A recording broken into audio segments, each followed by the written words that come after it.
প্রিয় সরকারি চাকরিজীবী ভাই ও বোনেরা, আসসালামু আলাইকুম। আশা করি সকলে ভালো আছেন, সুস্থ আছেন। ইতিমধ্যে মহার্ঘ ভাতা সম্পর্কে আপডেট তথ্য আমরা হাতে পেয়েছি। মহার্ঘ ভাতা কত তারিখে প্রদান করা হবে এবং কত শতাংশ প্রদান করা হবে সে বিষয়ে একটি প্রতিবেদন প্রকাশ করা হয়েছে মাত্রই। তো সেটি কিন্তু আমরা আপনাদের মাঝে বিস্তারিত আলোচনা করব। তো মহার্ঘ ভাতা সম্পর্কে আপডেট তথ্য জানতে হলে অবশ্যই ভিডিওটি সম্পূর্ণ দেখবেন। আর বন্ধুরা, আপনাদের কাছে একটি অনুরোধ রইল, যদি আপনি আমার চ্যানেলে নতুন হয়ে থাকেন তাহলে চ্যানেলটি সাবস্ক্রাইব করবেন। আর যারা এখনো চ্যানেলটি সাবস্ক্রাইব করেননি তারা দ্রুত চ্যানেলটি সাবস্ক্রাইব করবেন। সকল রকম জব সংক্রান্ত এবং সরকারি বেসরকারি আপডেট তথ্য কিন্তু আমার চ্যানেলটিতে পেয়ে যাবেন। তো চলুন কথা না বাড়িয়ে সরাসরি আমরা মূল বিষয়ে কথা বলি।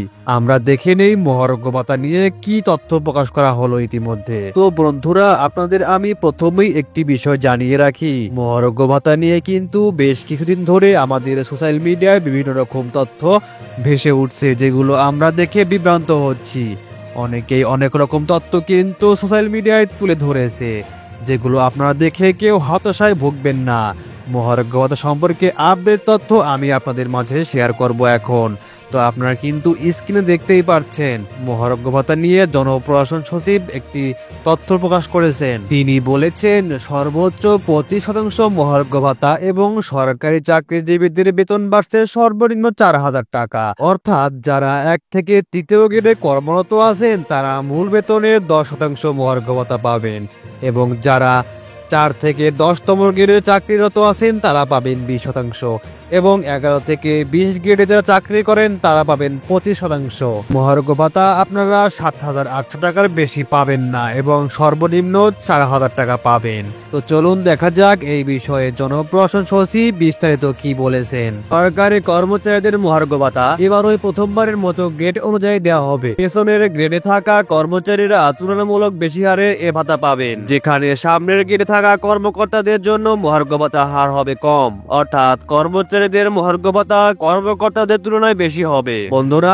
এই তথ্যটি কিন্তু আমরা আগেও জেনেছিলাম। জনপ্রশাসন সচিব মকসুদুর রহমান এই তথ্যটি জানিয়েছিলেন। মাঝখানে কিছুদিন এই তথ্য নিয়ে বেশ কিছু মতবাদ সৃষ্টি হয়। পরবর্তীতে নতুন করে জনপ্রশাসন সচিব মকসুদুর রহমান এই বিষয়টি তথ্য তুলে ধরেন আবারও। অর্থ মন্ত্রণালয় এই বিষয়ে একটি প্রস্তাবের খসড়া চূড়ান্ত করেছে, যা অনুমোদনের জন্য প্রধান উপদেষ্টার কাছে পাঠানো হবে। প্রস্তাব অনুযায়ী 1 থেকে 3 গ্রেডে পাবেন মহার্ঘ ভাতা মূল বেতনের 10%, এবং 4 থেকে 10তম গ্রেডের কর্মচারীরা পাবেন 20%। সর্বশেষ 11 থেকে 20তম গ্রেডের কর্মচারীরা পাবেন 25% হারে মহার্ঘ ভাতা। এতে সর্বনিম্ন 4,000 টাকা এবং সর্বোচ্চ 7,800 টাকা পর্যন্ত বেতন বাড়াতে পারে। স্কেলের পার্থক্যের কারণেও কেউ 4,000 টাকার কম মহার্ঘ ভাতা পাবেন না।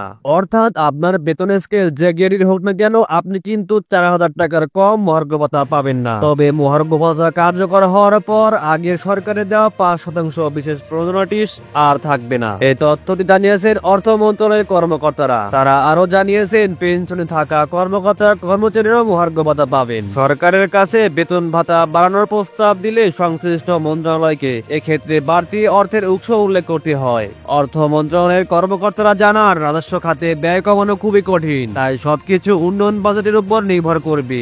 উন্নয়ন বাজেট কিছুটা কমিয়ে সেই অর্থ দিয়ে বর্ধিত বেতন ভাতা দেওয়া হবে। অর্থ মন্ত্রণালয়ের প্রস্তাব অনুযায়ী সবকিছু ঠিক থাকলে ফেব্রুয়ারি মাসের বেতনের সঙ্গে মহার্ঘ ভাতা দেওয়া হবে। তো বন্ধুরা, আপনারা কিন্তু প্রায় ডিসেম্বরে কিংবা জানুয়ারিতে এই তথ্যটি পেয়েছিলাম যে ফেব্রুয়ারি মাসে মূল বেতনের সঙ্গে মহার্ঘ ভাতা দেওয়া হবে। যেহেতু এই তথ্যটি তখন স্থগিত ছিল, এখন পুনরায় আবার এই তথ্যটি প্রকাশ করা হয়েছে। এখন ফেব্রুয়ারি নয় বরং মার্চ মাসে আপনাদের মূল বেতনের সঙ্গে মহার্ঘ ভাতা যুক্ত করা হবে বলে আশা করা যাচ্ছে। এদিকে গতকাল বৃহস্পতিবার এই অর্থ বছরে মহার্ঘ ভাতা দেওয়ার বিষয়টি নিশ্চিত করেছেন জনপ্রশাসন সচিব মন্ত্রণালয় মকসুদুর রহমান। তিনি বলেছেন, আগামী 30 জুনের মধ্যে কর্মচারীদের জন্য মহার্ঘ ভাতা ঘোষণা করা হবে। তবে কত শতাংশ মহার্ঘ ভাতা ঘোষণা করা হবে সে বিষয়ে কোন তথ্য জানাননি। জনপ্রশাসন সচিব আরো বলেন, মহার্ঘ ভাতা নিয়ে 2টি সভা হয়েছে।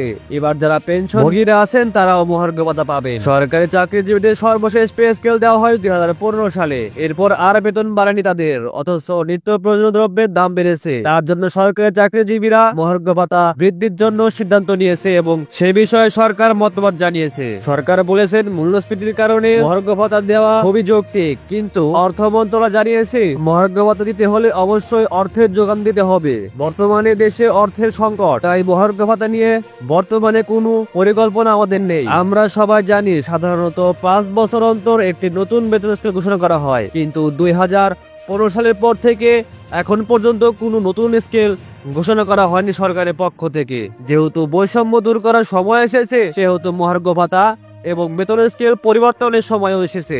জনপ্রশাসন মন্ত্রণালয়ের তথ্য অনুযায়ী সরকারের বিভিন্ন মন্ত্রণালয়, বিভাগ, অধিদপ্তর, দপ্তর, কর্পোরেশন ও স্বায়ত্তশাসিত প্রতিষ্ঠানে প্রায় 14 লাখ কর্মচারীর কর্মরত রয়েছে। চলতি 2024-25 অর্থ বছরের বাজেটে তাদের বেতন ভাতা বরাদ্দ করা হয়েছে মাত্র 81,580 কোটি টাকা। বাজেটে মহার্ঘ ভাতায় কোনো বরাদ্দ নেই বলে জানিয়েছেন, কিন্তু নতুন করে আবারও মহার্ঘ ভাতা দেওয়ার সিদ্ধান্ত নিয়েছেন সরকার।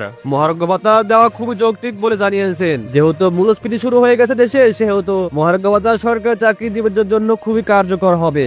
বন্ধুরা, মহার্ঘ ভাতা 50% নয় বরং 25% দেওয়ার সিদ্ধান্ত নেওয়া হয়েছে। যদি কোনো সমস্যা না হয়ে থাকে তাহলে আগামী মার্চ মাসে থেকে মহার্ঘ ভাতা আপনাদের মূল বেতনের সঙ্গে কার্যকর করা হবে বলে জানিয়েছেন জনপ্রশাসন সচিব মকসুদুর রহমান। এই বিষয়ে নতুন তথ্য জানালে আমরা অবশ্যই আপনাদের জানিয়ে দেব।